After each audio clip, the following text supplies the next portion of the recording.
everyone, it's Amy Sherman from M Live. I'm here at Founders Brewing in Grand Rapids with head brewer, brewmaster. Am I right with that title? Yeah, I go brewmaster. Okay, Jeremy Kosmiski. He's been here for a long time brewing beer. How long have you been here? I joined the Founders team in the year 2000. Oh my gosh, so back at the old facility on Monroe's. Indeed. So things have really changed here. Yeah, a little bit. Well, we came over here to do Beer of the Week with Jeremy. I love to always hear what he has going on. And this beer actually that we picked is a special one that's not out yet, but will be out. And you'll be hearing a lot about it over the next couple weeks, especially in Grand Rapids, because it's brewed in honor of Art Prize. So tell me more about that.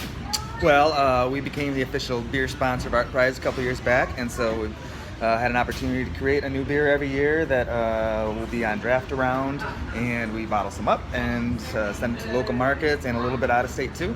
But it's always an opportunity to, try to get a new style out there, and I generally pick things that are a little bit out of the ordinary. I like to take the Art Prize opportunity to do something artistic and something creative. Yeah. Well, it fits with the theme of the festival, right? Now, in years past, did you do Mosaic Promise one year? Mosaic Promise, yeah, it was once an Art Prize beer also. Yep. And now it's kind of a regular. Yeah, beer. it found its way into our seasonal lineup. So we did a black IPA the first year, and I did the Spectre Trifecta. Oh yeah. Was that just last year? That was last year. That was a good one. That was the one that had apricots in it, right? It was or chamomile and ginger and lemongrass. That's right. That was a great beer. But this year you guys have brewed up something new and different. I think people are going to be pretty excited about this. Here it is. Hello.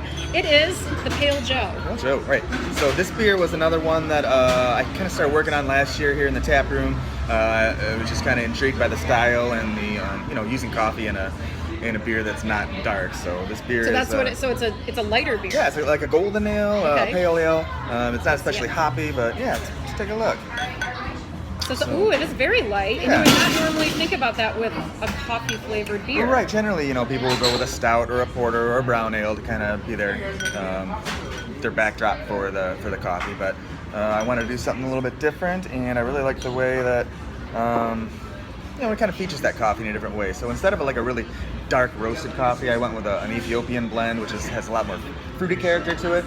And I worked with the guys over at Ferris on different varying degrees of roast level to kind of get that. I want it to be, obviously coffee, but not really that burnt coffee flavor that I'm looking for. Okay. So some of those subtle nuances that are Yeah. coming out. And that's nice that you partnered with Ferris, which is a Grand Rapids company as well. They do a lot of good things here in the community, so that's kind of a nice partnership to bring in, especially for Art Prize. Now, normally with this beer, you guys donate some of the money from it to support Art Prize, correct? Yeah, we're an official sponsor, so we pay a good chunk of money there to help that out, and then we sell some beer and try to recoup. Money, which I think is a great partnership, because then every pint that you drink, you feel like you're doing something fantastic. Yeah, right? I mean, I always feel like I'm doing something fantastic when I drink a beer. But all right, well, let's give this a try.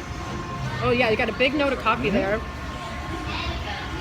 But not a lot of, like you said, normally with like a porter or a stout, you get a lot of that chocolate and that real dark roast, and this is really letting the coffee aroma come through. Yeah, still sessionable, still something you can drink several of. I think it's only 5.5% alcohol. Oh, you get a big malt refreshing kick in the beginning, and then on the exhale you get kind of that coffee aroma. Again, it's a little bit fruity, a little bit floral. That's really different. It's different. I like it.